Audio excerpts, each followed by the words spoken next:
Você não mora mais aqui. Pega suas coisas e vai embora. Jéssica disse isso na varanda da minha própria casa, na frente dos vizinhos que estavam voltando da feira. A dona Célia parou com a sacola na mão. O seu Antônio desviou o olhar e apressou o passo. O sol batia forte naquela manhã de sábado, mas eu senti um frio subir pelas costas.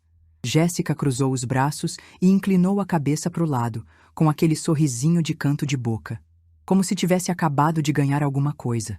Eu não tremi. Não chorei ali na frente dela. Mas eu segurei firme a alça da minha bolsa, aquela bolsa que eu mesma costurei há 20 anos, e respirei fundo. Sabe quando você sente que o chão sumiu debaixo dos seus pés, mas você ainda precisa continuar em pé? Foi exatamente isso. Aquela casa eu construí tijolo por tijolo. Trabalhei 30 anos como costureira para dar um teto para o meu filho depois que o pai dele morreu. 30 anos acordando às 5 da manhã, costurando até a meia-noite, pulando almoço para não atrasar encomenda.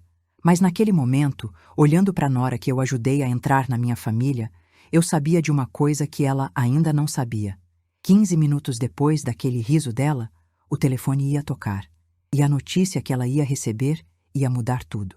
Porque eu não tinha passado os últimos 6 meses só guardando silêncio. Eu tinha guardado provas. Fica comigo que você vai entender como uma mulher de 62 anos virou o jogo contra quem achava que tinha vencido. Meu nome é Marta. Tenho 62 anos e passei a vida inteira com as mãos ocupadas. Fui costureira desde os 15, quando minha mãe me ensinou a fazer barra de calça na máquina velha que ela tinha. Casei com o Paulo aos 22. Ele era motorista de caminhão. Homem bom, trabalhador, mas a vida dele foi curta. Infarto aos 43, quando o Ricardo tinha só 12 anos. Do dia para a noite, eu virei a única responsável por tudo. Aluguel, comida, escola, roupa, remédio. Tudo. Não tinha pensão, não tinha seguro, não tinha nada guardado porque a gente sempre viveu no aperto. O que entrava era o que saía. Então eu comecei a costurar para fora. De manhã eu trabalhava numa confecção no centro. À tarde eu pegava costuras em casa. Saía, calça, vestido de festa, concerto, bainha. O que aparecesse. Teve ano que eu emendava a madrugada terminando encomenda para não perder cliente. O Ricardo cresceu me vendo trabalhar. Ele fazia lição na mesa da cozinha enquanto eu passava roupa ao lado. Jantava vendo eu costurar botão. Dormia ouvindo o barulho da máquina no quarto do lado. Eu não queria que ele sentisse falta do pai mais do que já sentia. Então eu compensava. Fazia tudo o que podia e mais um pouco. Quando ele quis fazer curso técnico de informática, eu vendia a aliança de casamento. Não contei para ele. Falei que tinha juntado. Foram 4 meses de mensalidade que eu não tinha como pagar de outra forma. Eu olhava para o dedo vazio e pensava que valia a pena. Quando ele passou no vestibular para administração, eu parei de almoçar direito. Comia pão com margarina para economizar no mercado. A mensalidade da faculdade particular era cara. Eu emagreci 7 quilos naquele ano. A dona Célia chegou a perguntar se eu estava doente. Eu disse que era só cansaço. E quando ele se formou, eu chorei vendo ele de beca. Chorei porque o pai dele não estava ali para ver. Chorei porque eu tinha conseguido. Sozinha. Com as mãos calejadas e a coluna doendo, mas eu tinha conseguido. O Ricardo arrumou emprego bom. Começou a ganhar bem. Ajudava em casa, pagava as contas, trazia mercado. A gente tinha uma relação boa. Ele ligava todo dia quando saía do trabalho. Passava aqui no fim de semana. A gente assistia filme junto, comia pipoca, conversava sobre tudo. Até que ele conheceu a Jéssica. No começo eu achei ela bonita, educada, simpática. Ela sorria bastante, falava bem. Trabalhava numa loja de roupa no shopping. O Ricardo estava apaixonado. Eu vi nos olhos dele. Então eu apoiei. Dei espaço. Recebi ela bem. Mas teve um dia, uns 3 meses depois que eles começaram a namorar, que eu percebi uma coisa estranha. A gente estava jantando aqui em casa. Eu, o Ricardo e a Jéssica. Eu servi a comida e sentei. Comecei a contar uma história de quando o Ricardo era pequeno, daquelas histórias bobas de mãe. Ele riu. Mas ela não. Ela mexeu no celular o tempo todo. Não olhou para mim uma vez. Eu achei que era só distração. Mas aí começou a acontecer mais vezes. Ela mudava de assunto quando eu falava. Ela interrompia. Ela olhava para o Ricardo como se eu não tivesse ali. E o pior, ele não percebia. Ou fingia que não percebia. Quando eles casaram, 2 anos depois, eu dei tudo o que podia de presente. Ajudei com a festa. Cosi o vestido das madrinhas. Fiz questão de mostrar que eu o apoiava, que eu queria ver meu filho feliz. Mas no fundo, bem no fundo, eu já sentia que alguma coisa tinha mudado. E que ia mudar ainda mais. Nos primeiros meses depois do casamento, eles moravam num apartamento alugado. Pequeno, mas era deles. Eu ia visitar de vez em quando, levava marmita, ajudava a limpar, essas coisas de mãe. Mas a Jéssica começou a criar regras. Primeiro foi o horário. Ela disse que eu precisava avisar antes de ir. Tudo bem, pensei. É a casa deles, faz sentido. Então eu comecei a ligar antes. Mas aí ela disse que sábado de manhã não dava porque eles dormiam até tarde. Domingo também não porque era o dia de descanso deles. Semana era corrido. Sobrou uma janela. Sábado à tarde, das 3 às 5, 2 horas. Eu tinha 2 horas por semana para ver meu filho. O Ricardo não falou nada. Só deu de ombros e disse que era melhor assim, mais organizado. Eu engoli seco e aceitei. Depois veio a história da comida. Eu levava marmita toda semana. Era um jeito de ajudar e de mostrar carinho. Comida feita em casa, do jeito que o Ricardo gostava desde pequeno. Mas num sábado, quando eu cheguei, a Jéssica abriu a porta e disse que não precisava mais. Que eles estavam fazendo dieta. Que comida caseira era muito calórica. Que ela preferia cozinhar as próprias refeições. Ela falou tudo isso segurando a marmita que eu tinha trazido, olhando para dentro como se tivesse vendo algo estragado. Depois me devolveu. Eu saí de lá com a marmita na mão, sentindo uma vergonha que não fazia sentido. Era só comida. Mas parecia que ela tinha rejeitado mais do que isso. Aí, eles compraram uma casa. Casa mesmo. 3 quartos, quintal, garagem. O Ricardo estava orgulhoso. Me mostrou tudo pelo telefone. Disse que tinha um quarto para mim, que eu podia ir quando quisesse. Fiquei feliz. Pensei que as coisas iam melhorar. Mas quando eu fui conhecer a casa, vi que o tal quarto para mim era na verdade um depósito. Caixas empilhadas, bicicleta velha encostada, vassoura no canto. A Jéssica disse que ainda iam arrumar, que era temporário. Mas eu vi no olho dela que não era. Aquele quarto nunca ia ser meu. Teve um dia que eu levei um presente para o Ricardo. Era o aniversário dele. Uma camisa que eu tinha visto numa vitrine e achado a cara dele. Guardei dinheiro durante 2 meses. Comprei, embrulhei com capricho. Quando entreguei, ele ficou contente. Agradeceu, me abraçou, mas a Jéssica pegou o embrulho da mão dele e disse: "Ah, deixa eu ver." Abriu, olhou a camisa e falou: "Não é bem o estilo dele, né? Mas tudo bem, a gente agradece." O Ricardo não disse nada. Ele só sorriu sem graça e mudou de assunto. Eu comecei a perceber um padrão. Tudo o que eu fazia era pouco, ou errado, ou ultrapassado. A Jéssica sempre tinha um comentário. Sempre tinha uma forma de me fazer sentir menor. E o pior, ela fazia isso na frente de outras pessoas.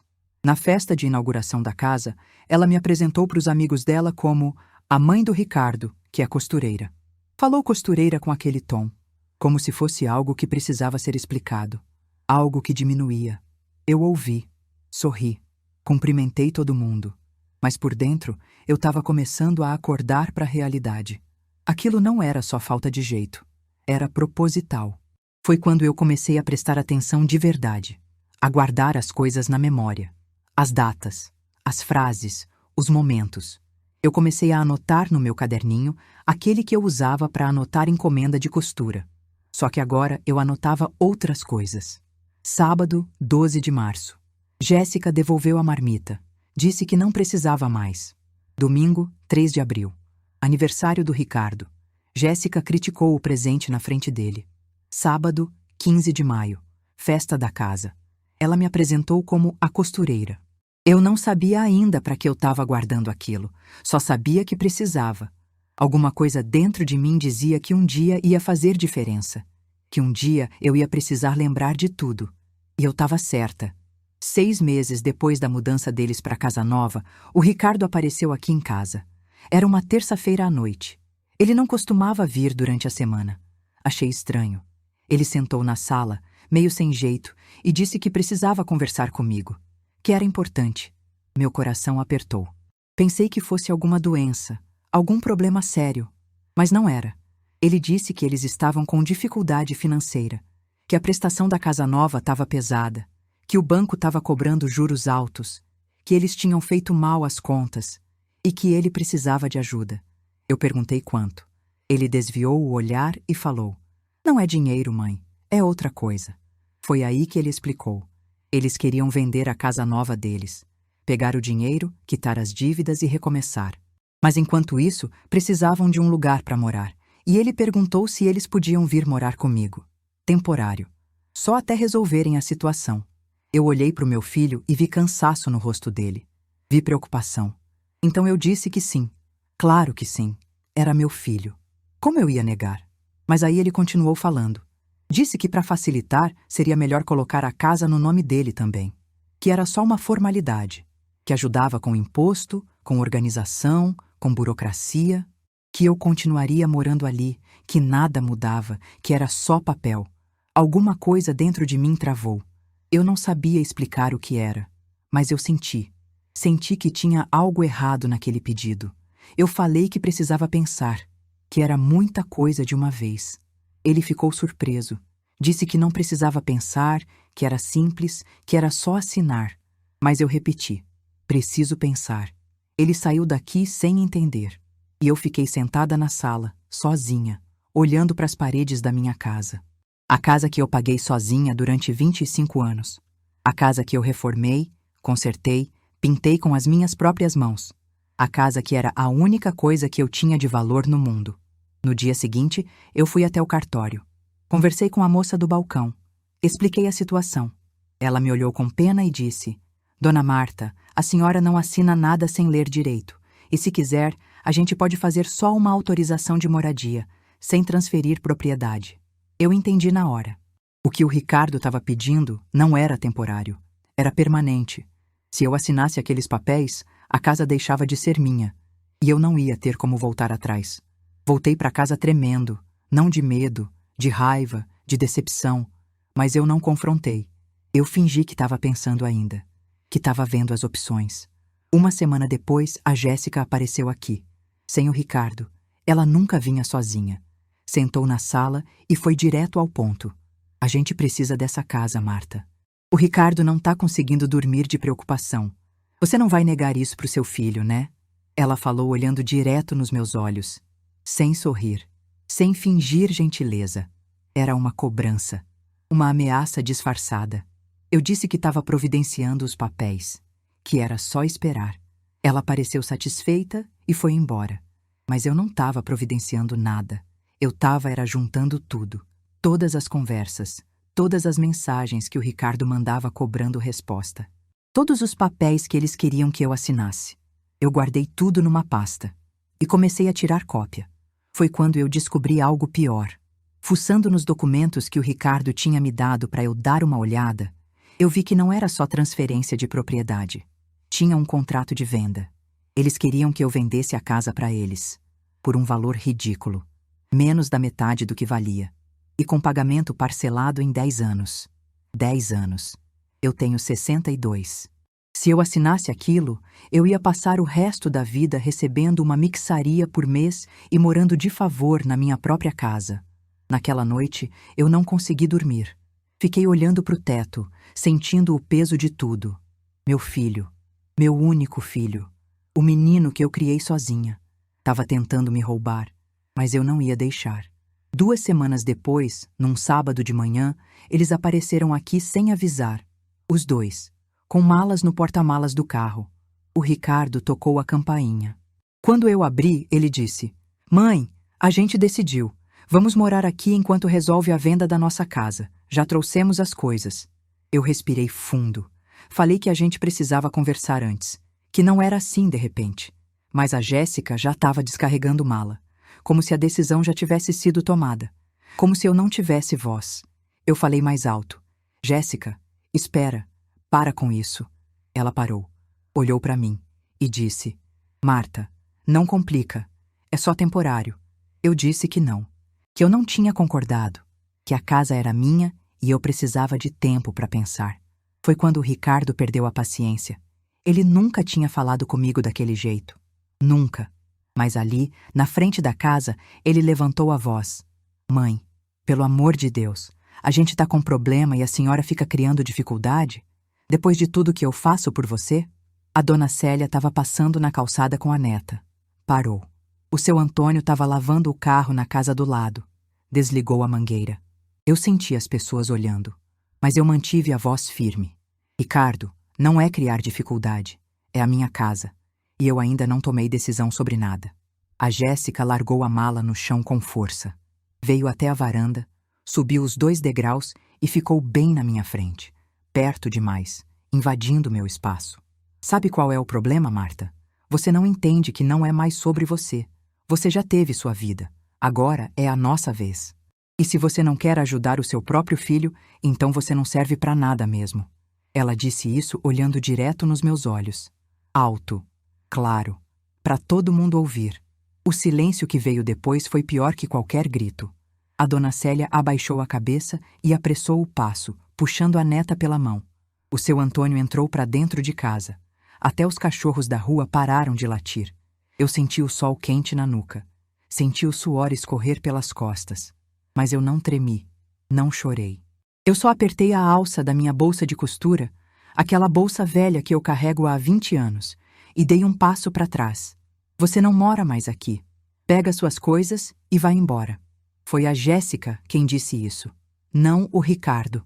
Ela, na minha casa, me expulsando. E o pior, o Ricardo não falou nada. Ele só ficou parado ao lado do carro, de braços cruzados, olhando para o chão. A Jéssica sorriu. Aquele sorriso de canto, de quem acabou de ganhar.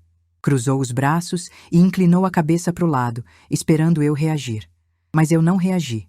Eu entrei para dentro, peguei minha bolsa maior, coloquei alguns documentos, algumas roupas e saí. Passei por ela sem olhar. Passei pelo Ricardo sem falar nada. Entrei no carro, liguei e fui embora. No retrovisor, eu vi a Jéssica ainda parada na varanda, ainda sorrindo. Ela achava que tinha vencido, que tinha me quebrado, que eu ia sumir envergonhada e nunca mais voltar. Mas ela não sabia que dentro da minha bolsa, junto com a roupa, estava a pasta com todas as provas e o cartão do advogado que eu tinha consultado 3 dias antes. Eu dirigi até a casa da dona Irene, minha amiga de 40 anos. Ela abriu a porta, viu minha cara e nem perguntou nada. Só me puxou para dentro e disse: "Fica aqui o tempo que precisar." Naquela noite, eu chorei. Chorei sozinha no quarto de hóspedes, com o travesseiro abafando o som. Chorei pelo filho que eu criei e que não me defendeu. Chorei pelos 30 anos de trabalho que pareciam não valer nada. Chorei pela humilhação na frente dos vizinhos, pela casa que era minha e que eu tinha acabado de sair. Chorei até não ter mais lágrima, até doer o peito de tanto soluçar. E quando acabou, quando não tinha mais nada para sair, eu sequei o rosto, levantei da cama e liguei a luz. Eram 4 da manhã. Eu abri minha bolsa e tirei tudo que tinha trazido. A pasta com os documentos, o caderninho com as anotações, os papéis que o Ricardo queria que eu assinasse, as mensagens impressas, tudo. Espalhei na cama. Organizei por data, por tipo, por gravidade. Tinha a escritura da casa, original, no meu nome, quitada há 8 anos. Isso provava que a casa era minha. Só minha. Tinha o contrato que eles queriam que eu assinasse. Aquele contrato absurdo de venda por valor ridículo, parcelado em 10 anos. Isso provava-te a intenção deles. Tinha as mensagens do Ricardo cobrando resposta sobre os papéis. 17 mensagens em 3 semanas. Algumas eram suaves, outras eram insistentes. Todas provavam que tinha pressão. Tinha as anotações do meu caderninho. Cada humilhação registrada com data e detalhe. Pode parecer besteira, mas aquilo mostrava um padrão. Mostrava que não era coisa da minha cabeça. Era real. E tinha uma coisa que eu descobri quando fui organizar melhor os documentos. Um papel que o Ricardo deixou cair aqui em casa semana passada. Era um orçamento de reforma. Para minha casa. Reforma cara. Ampliação, piscina, churrasqueira. Orçamento de R$120 mil. Eles não queriam morar aqui temporariamente. Eles queriam tomar a casa, reformar e viver nela. Com o meu dinheiro, com a minha propriedade. Eu peguei uma calculadora. Comecei a somar tudo que eu tinha dado para o Ricardo ao longo dos anos. Não tudo, porque tem coisa que não tem como calcular, mas só o que dava para provar. O curso técnico, a faculdade, a ajuda com o casamento, o carro que eu dei de entrada quando ele se formou, os móveis que eu comprei para a casa nova deles. Quando eu terminei de somar, o valor passou de R$ 180 mil. R$ 180 mil que eu tirei da minha vida, do meu suor, da minha saúde, para dar para o meu filho. E ele estava tentando me tirar a única coisa que eu tinha, a única segurança que eu tinha construído. Eu peguei uma caixa de sapato vazia que a dona Irene tinha no armário. Coloquei tudo dentro, cada papel, cada documento, cada prova. Fechei. Escrevi na tampa com caneta preta. Evidências. Às 6 da manhã, eu liguei para o Dr. Maurício. Era o advogado que a dona Irene tinha me indicado 3 dias antes, quando eu contei para ela o que estava acontecendo. Eu tinha ido só consultar. Só para saber meus direitos. Mas agora era diferente. Ele atendeu meio sonolento. Eu disse: Doutor, é a Marta, a senhora que foi aí terça passada. Eu preciso marcar uma reunião, urgente. Hoje, se possível. Ele deve ter ouvido alguma coisa na minha voz. Alguma determinação que não estava lá antes. Porque ele disse: às 2 da tarde. Traz tudo que você tem. Eu desliguei. Olhei para a caixa de sapato em cima da cama. Olhei para a janela, onde o sol estava começando a clarear o céu. Eu não ia mais chorar. Não ia mais aceitar. Não ia mais abaixar a cabeça. Eu ia lutar. E ia ganhar. Às 2 da tarde eu estava na porta do escritório do Dr. Maurício. Um prédio velho no centro, 3º andar, sem elevador. Subi as escadas com a caixa debaixo do braço. A secretária me recebeu e me levou até a sala dele. Dr. Maurício tinha uns 50 anos, cabelo grisalho, óculos de grau. Levantou quando eu entrei e apertou minha mão com firmeza. Dona Marta, senta aqui. Me conta o que aconteceu desde terça. Eu contei tudo. A chegada deles com as malas, a discussão, a expulsão na frente dos vizinhos, a frase da Jéssica, o silêncio do Ricardo. Contei sem chorar, com a voz firme. Ele anotava tudo num bloco amarelo. Quando terminei, ele disse: agora me mostra o que você trouxe. Eu abri a caixa. Coloquei cada documento na mesa, um por um, explicando cada um. A escritura, o contrato falso, as mensagens, o caderninho, o orçamento de reforma. Dr. Maurício foi pegando cada papel, lendo devagar. A expressão dele ia mudando, de atenção para preocupação, de preocupação para indignação. Quando chegou no orçamento de reforma, ele parou. Olhou para mim por cima dos óculos. Dona Marta, a senhora sabe o que isso aqui significa, né? Eles não queriam só morar na casa. Eles queriam tomar posse definitiva. Eu balancei a cabeça. Eu sei. Ele respirou fundo. Pegou o contrato de venda falso de novo. Releu uma parte específica. Passou o dedo numa linha. E disse: tem uma coisa aqui que a senhora não percebeu. Olha esse parágrafo. Ele virou o papel para mim e apontou. Era uma cláusula no meio do texto, escrita em letra pequena. Dizia que, em caso de morte da vendedora antes do término do pagamento, o imóvel seria automaticamente transferido para o comprador sem necessidade de quitação do restante. Eu senti um arrepio. Dr. Maurício tirou os óculos e esfregou os olhos. Dona Marta, isso aqui não é só uma tentativa de passar a perna na senhora. Isso é premeditado. Isso foi feito por alguém que entende de documento e que está planejando isso faz tempo. A Jéssica, eu disse. Não era pergunta, era certeza. Muito provavelmente, ele confirmou. O Ricardo pode até estar sendo manipulado, mas ela está no comando disso. Ele juntou todos os papéis, organizou numa pilha e disse: a boa notícia é que a senhora tem prova de tudo. A casa está no seu nome, quitada. A senhora nunca assinou nada transferindo propriedade. E esse contrato aqui não tem validade nenhuma porque não tem sua assinatura. Eles não podem fazer nada. Eu senti um alívio, mas não foi completo, porque ainda tinha a humilhação, ainda tinha a dor, ainda tinha meu filho que me expulsou e não me defendeu. Doutor, eu disse, eu não quero só proteger minha casa, eu quero justiça. Ele olhou para mim, sério, e perguntou: que tipo de justiça a senhora quer? Eu pensei, respirei fundo e respondi: eu quero minha casa de volta. Quero eles fora de lá. E quero que eles entendam que não podem fazer isso com ninguém. que tem consequência. Dr. Maurício assentiu devagar. Pegou o bloco amarelo de novo e começou a escrever. Então vamos fazer o seguinte. Primeiro, ação de reintegração de posse. A casa é sua. Eles entraram sem autorização, então a justiça vai determinar a saída imediata. Isso demora uns 15 dias. Ele continuou escrevendo. Segundo, notificação extrajudicial informando que o contrato não tem validade e que qualquer tentativa de usar esses documentos vai gerar processo por falsidade ideológica. Isso a gente faz ainda hoje. E terceiro, ele parou de escrever e me olhou.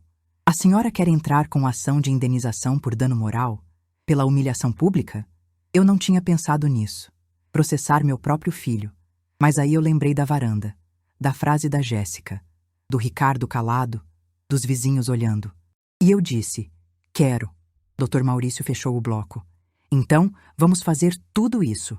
Mas tem uma coisa, dona Marta. A senhora precisa estar preparada. Quando eles receberem a notificação, eles vão reagir, vão ligar, vão tentar reverter, vão dizer que a senhora está exagerando. E o Ricardo vai tentar apelar para o lado emocional. Eu sei, eu disse, mas eu não vou voltar atrás. Ele sorriu. Foi um sorriso pequeno, mas de respeito. Então vamos começar. Vou preparar os documentos hoje ainda. Amanhã de manhã a gente protocola a reintegração de posse. Até segunda-feira eles recebem a notificação.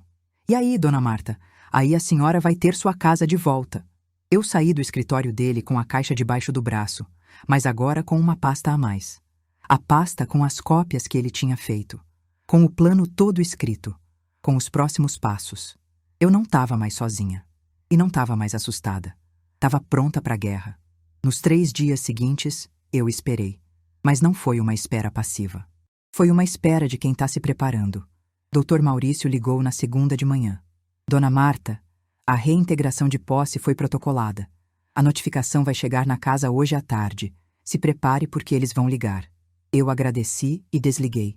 Fiquei olhando para o celular, esperando. Às 3 da tarde, ele tocou. Era o Ricardo. Eu atendi. Não disse nada. Só esperei ele falar. Mãe, que história é essa de processo? A gente recebeu uma notificação aqui. Isso é sério? A voz dele estava alterada. Nervosa.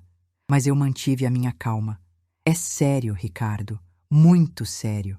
Mas, mãe, a gente é família. A senhora não pode fazer isso. Vocês me expulsaram da minha própria casa, na frente dos vizinhos. Vocês tentaram me fazer assinar um contrato para roubar minha casa. E você não disse uma palavra para me defender. Então, sim, eu posso fazer isso. Silêncio do outro lado. Depois, a voz da Jéssica ao fundo. Deixa ela. Ela tá blefando. Não tem como ela pagar advogado. Eu ouvi. E pela primeira vez em meses, eu sorri. Porque ela estava errada. Eu tinha o Dr. Maurício. Eu tinha as provas. E eu tinha razão. Ricardo, eu disse. Quinta-feira às 10 da manhã tem audiência de reintegração de posse. Vocês vão ter que desocupar a casa. E se tentarem levar qualquer coisa que é minha, vai ter mais um processo. Desliguei. Desliguei no meu filho. E não senti culpa. Senti alívio. Na quarta-feira, eu voltei na minha rua. Não entrei na casa. Só passei de carro devagar. Vi o carro do Ricardo na garagem. Vi as cortinas que eu mesma costurei nas janelas. Vi a varanda onde eu fui humilhada. Mas não senti vontade de chorar. Senti vontade de entrar e retomar o que era meu. Na quinta de manhã, eu acordei cedo. Tomei banho demorado. Escolhi a roupa com cuidado. Nada chamativo. Nada que parecesse que eu estava tentando impressionar. Calça preta, blusa clara, sapato baixo. Simples. Digno. Passei uma maquiagem leve. Só o necessário. Prendi o cabelo num coque baixo. Olhei no espelho. Eu estava diferente. Mais magra. Com algumas rugas a mais. Mas os olhos estavam firmes, decididos. Peguei a bolsa. Conferi os documentos pela última vez. Tava tudo ali. A dona Irene veio comigo. Ela insistiu. Disse que eu não ia sozinha. Agradeci com um abraço apertado. No carro, eu fiquei em silêncio, pensando em tudo que tinha acontecido. Em todas as vezes que eu abaixei a cabeça. Em todas as humilhações que eu engoli. Em todas as noites que eu chorei sozinha. Mas também pensei na mulher que eu era antes de tudo isso. A mulher que criou um filho sozinha. que trabalhou até as mãos ficarem calejadas, que nunca desistiu de nada. Essa mulher ainda estava aqui. Só tinha se escondido por um tempo, mas agora ela estava de volta. Estacionei na frente do fórum. Desliguei o carro. Respirei fundo 3 vezes. A dona Irene segurou minha mão e disse: "Você consegue." Eu olhei para ela e respondi: "Eu sei." Desci do carro. Ajeitei a bolsa no ombro e caminhei até a entrada. Cada passo era firme. Cada passo era certeza. Eu não estava indo para uma audiência. Eu estava indo buscar minha dignidade de volta. A sala de audiência era pequena. Paredes brancas, mesa comprida, cadeiras de plástico. O Dr. Maurício já estava lá quando eu entrei. Ele acenou e apontou para a cadeira ao lado dele. Eu sentei. Coloquei a bolsa no colo. As mãos tremiam um pouco, mas eu segurei firme. 2 minutos depois, eles entraram. O Ricardo vinha na frente. Ele olhou para mim e desviou o olhar rápido. A Jéssica vinha atrás. Ela não desviou. Me encarou direto, com aquela expressão de superioridade que eu conhecia bem. Sentaram do outro lado da mesa. O juiz entrou. Homem mais velho, cabelo branco, rosto cansado de quem já viu muita coisa. Sentou, ajeitou os óculos e abriu a pasta na frente dele. "Bom dia. Processo de reintegração de posse, movido pela senhora Marta Silva Ferreira contra Ricardo Silva Ferreira e Jéssica Monteiro Ferreira. Vamos começar." Ele olhou para mim. "A senhora pode explicar os fatos?" Eu respirei fundo, olhei para o juiz e comecei a falar. "Senhor juiz, essa casa que está em questão eu construí sozinha. Sou viúva há 20 anos. Trabalhei como costureira a vida inteira para dar um teto para o meu filho. A casa está quitada. Tá no meu nome. Sempre foi minha." O Ricardo mexeu na cadeira. Eu continuei. "Há 3 meses, meu filho apareceu dizendo que estava com dificuldade financeira. Pediu para morar comigo temporariamente. Mas junto com isso, ele queria que eu assinasse papéis transferindo a propriedade. Eu desconfiei, pedi tempo. E foi aí que as coisas pioraram." O juiz anotava. Eu tirei os documentos da bolsa. O Dr. Maurício pegou e foi passando para ele conforme eu falava. "Esse aqui é o contrato que eles queriam que eu assinasse. O senhor pode ver que o valor da venda é menos da metade do valor real da casa. E tem uma cláusula que diz que se eu morrer antes de receber tudo, eles ficam com a casa sem pagar o resto." O juiz pegou o papel. Leu. A expressão dele mudou. Ele olhou para o Ricardo e para a Jéssica. Depois olhou de volta para mim. "Continue." Eu não assinei, mas eles apareceram na minha casa num sábado de manhã com as malas, sem avisar, sem pedir. Quando eu disse que não tinha concordado, teve discussão, na varanda, na frente dos vizinhos. Eu parei, respirei. A parte mais difícil vinha agora. Foi quando a nora dele me disse que eu não servia para nada e me mandou ir embora, da minha própria casa. Silêncio na sala. O juiz não tirava os olhos de mim. "Senhor juiz, eu criei esse menino sozinha. Paguei curso, faculdade, ajudei com tudo. E quando eu mais precisei dele, quando eu estava sendo humilhada, ele não disse uma palavra. Só ficou parado." Eu tirei o caderninho da bolsa. Aquele caderninho velho, com capa de flor, onde eu anotava as encomendas de costura. E agora tinha outras anotações. Eu comecei a anotar tudo o que acontecia. Cada humilhação, cada comentário. Cada vez que eu fui diminuída, porque eu sabia que um dia ia precisar provar. Passei o caderninho para o Dr. Maurício. Ele passou para o juiz. O juiz folheou. Leu algumas páginas, devagar. Foi quando o advogado do Ricardo se manifestou. Um homem de terno, mais jovem, com pasta de couro. "Senhor juiz, a autora está distorcendo os fatos. Meu cliente só queria a ajuda da mãe num momento difícil. Não houve expulsão. Houve um mal-entendido familiar." A Jéssica concordou com a cabeça. O Ricardo olhava para a mesa. O juiz levantou a mão. Eu ainda não terminei de ouvir. "Dona Marta, a senhora tem testemunhas dessa humilhação pública?" Dr. Maurício se levantou. "Sim, senhor juiz. A dona Célia Santos e o senhor Antônio Pereira, vizinhos da autora, estão à disposição para depor. Ambos presenciaram a discussão e a expulsão."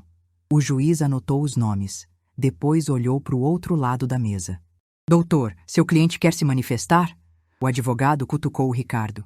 Ele levantou a cabeça, mas não olhou para mim. Olhou para o juiz.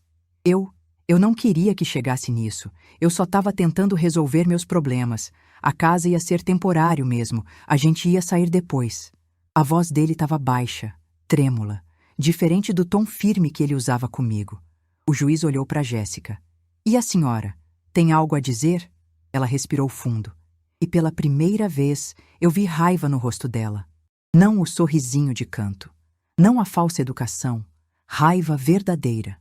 Essa casa tá largada, velha, mal cuidada. A gente ia reformar, melhorar, valorizar. Ela devia agradecer em vez de criar caso. O silêncio que veio depois foi pesado. Até o advogado dela pareceu incomodado.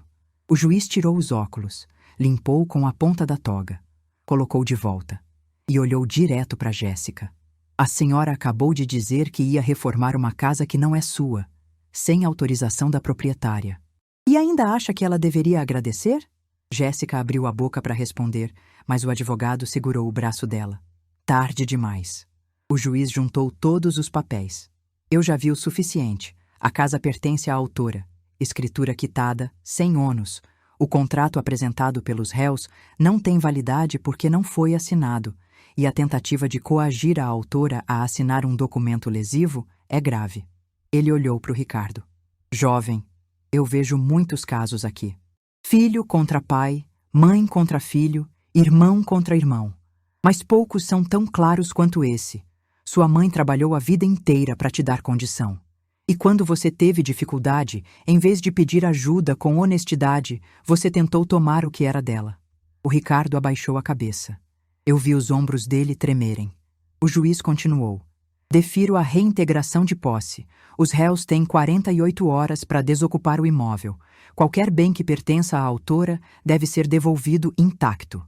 E determino a abertura de inquérito sobre a tentativa de apropriação indébita mediante fraude. Ele bateu o carimbo no papel. Está encerrada a audiência. Levantou e saiu. As pessoas começaram a se mexer.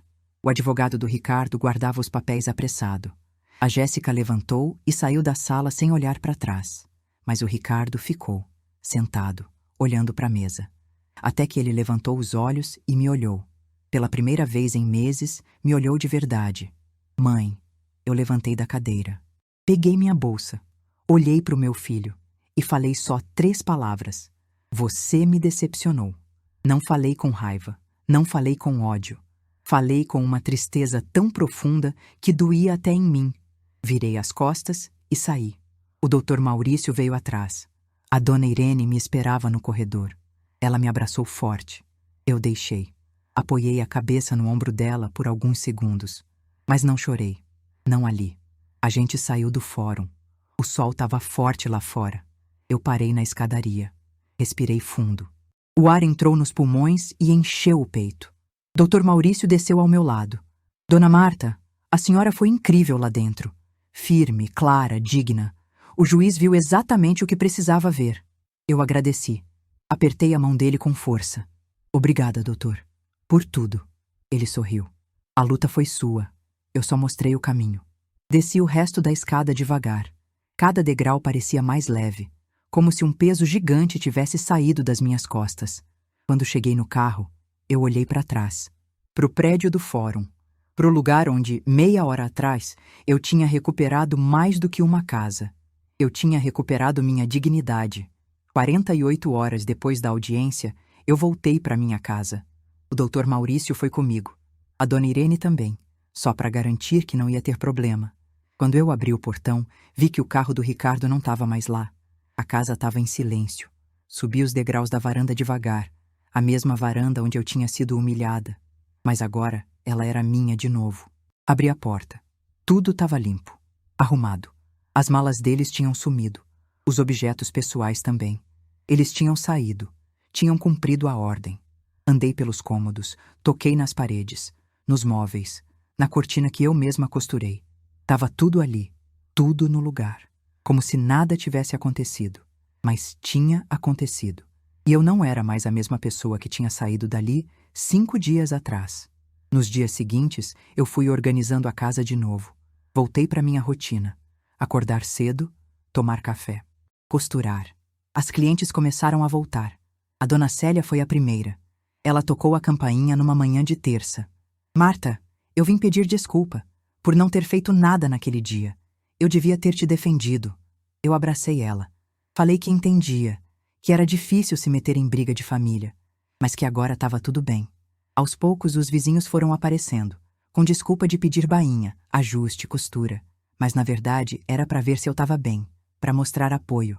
Eu recebi todos com café e conversa. O Ricardo tentou ligar 3 vezes na primeira semana. Eu não atendi. Ainda não estava pronta. Ele mandou mensagem. Mãe, a gente precisa conversar, por favor. Eu deixei no visto. 2 semanas depois da audiência, eu soube por uma conhecida que a Jéssica e o Ricardo tinham se separado. Ele tinha descoberto que ela tinha mentido sobre muita coisa. Sobre as dívidas. Sobre o dinheiro. Ela tinha usado o nome dele para fazer empréstimo sem ele saber. Tinha gastado tudo em coisa para ela. O casamento tinha acabado. A casa que eles tinham vendido, o dinheiro tinha sumido. Ele tinha ficado sem nada. E ela tinha ido embora, voltado para a cidade natal dela, sem olhar para trás. Não senti pena. Não senti alegria. Senti apenas que a justiça tinha se feito, de uma forma ou de outra. 1 mês depois, o Ricardo apareceu aqui. Tocou a campainha num sábado de manhã. Eu abri a porta. Ele estava diferente, mais magro, olheiras, barba por fazer. Mãe, eu posso entrar? Eu pensei. Respirei e disse, pode.